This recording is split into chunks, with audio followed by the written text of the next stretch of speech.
Hi there! At saya-saya dito. Nandito tayo sa Glasgow, Scotland. Barrio Fiesta, dami-dami, libo-libo ang tao. Pero we have two nurses sa katabi ko. Anong name mo? Geraldine Do. Ikaw? Imelda Ju. Ikaw ngayon, nasubukan mo na ang MXT before. Opo, matagal na. Capsule, yung coffee. Pareho. Nagdadala ka here, ha? Opo. But you want to introduce it kay Ma'am Imelda. Opo. Ma'am Imelda is a nurse. Ngayon, nagwo-work siya pero retired na. Pero here, Nursing home. nursing home. So, yung mga may edad na ang tinaalagaan mo. And we don't want na siyempre magkaroon ng sakit tulad ng mga nandun, ano? And that is why gustong introduce sa'yo yung MX3. At saka wala kang maintenance, right? Wala po. So, yan ang maganda sa'yo, yung ating MX3 capsule, 500 mg. Alam mo, you can take it as your vitamin. Di ba nagba-vitamin ka? Yes. Ang kagandahan ng MX3 capsule natin, natural. Okay. At saka, Filipino. Oh, Tama, di ba? Filipino nga. Support Eh, the support. Filipino. Yes. Thank you! Thank you, Thank you, MX3!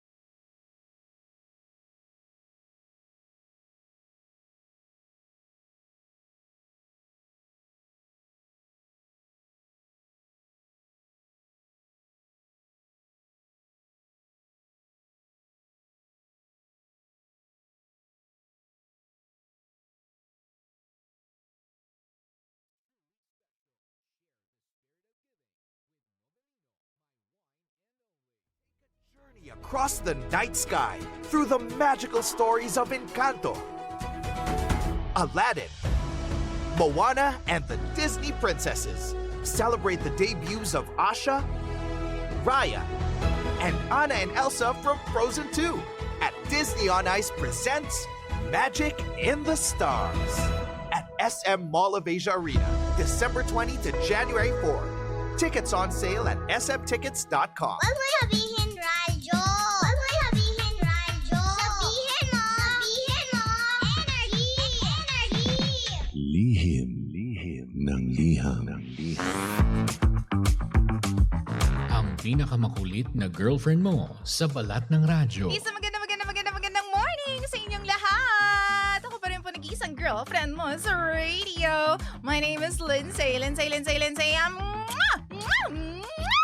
Makulit pero may puso, handang makinig sa mga kwento mo. Alam mo, feeling ko kailangan mo na siyang iwan kasi it doesn't make sense. Ang kwento sa lihim ng liham.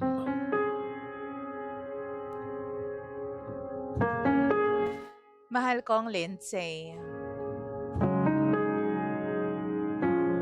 Merry Christmas po sa inyong lahat.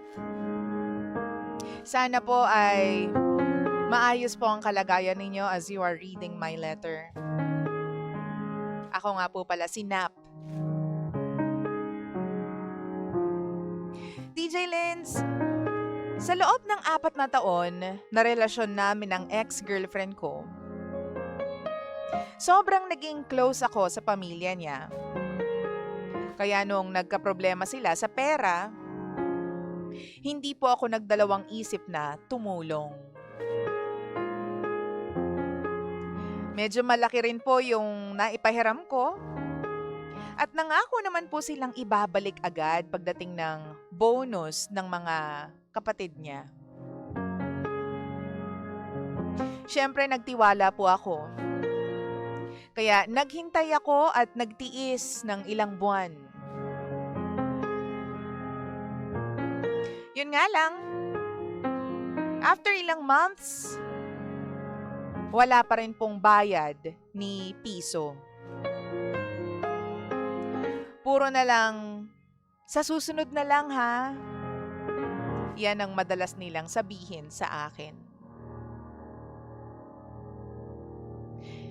Nung time na yun, hindi na po ako nakapaghintay.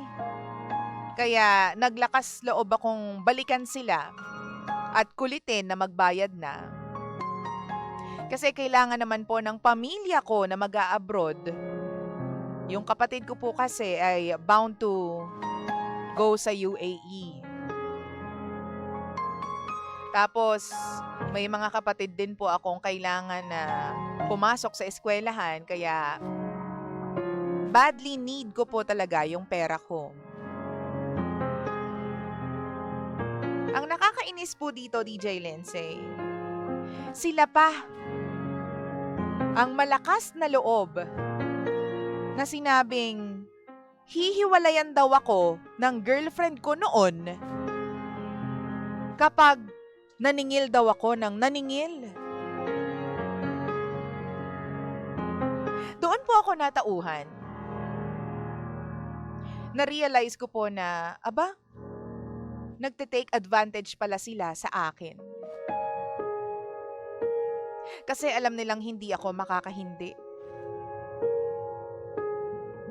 DJ Lindsay, meron po ako mga resibo at screenshots ng mga usapan namin tungkol sa pagkakautang at pinrint ko po ang lahat ng yon. Sabi ko sa kanila, ipopost ko ang mga to kapag hindi nyo pa ako binayaran. Wala po silang pakialam sa part na yon. Pinalapit pa sa akin yung girlfriend ko noon at sabihin na raw yung magic word. Sorry, Nap. Makikipag-break na ako sa'yo. Ayoko na. Habang sinasabi sa akin yun ng ex-girlfriend ko noon, napangiti pa yung pamilya niya. Akala yata nila maiiyak ako kasi nakikipag-break na sa akin yung GF ko nung time na yon.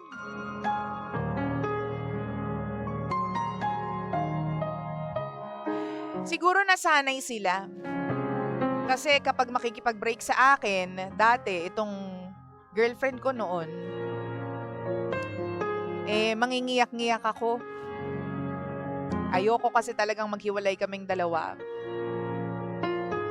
Pero nagbago na ako. Ngayon, wala nang epekto sa akin yung pakikipag-break niya at pagtataray niya sa akin. Matagal ko na pong tinanggap sa sarili ko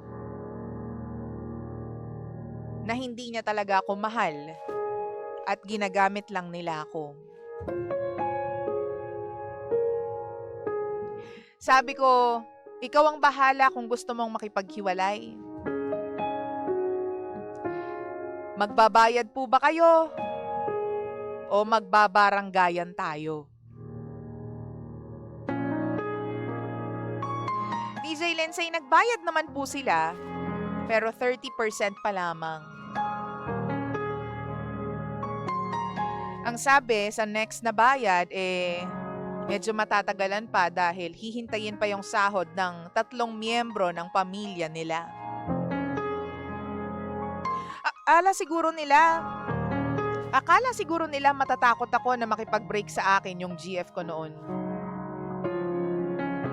Kaya, sorry sila.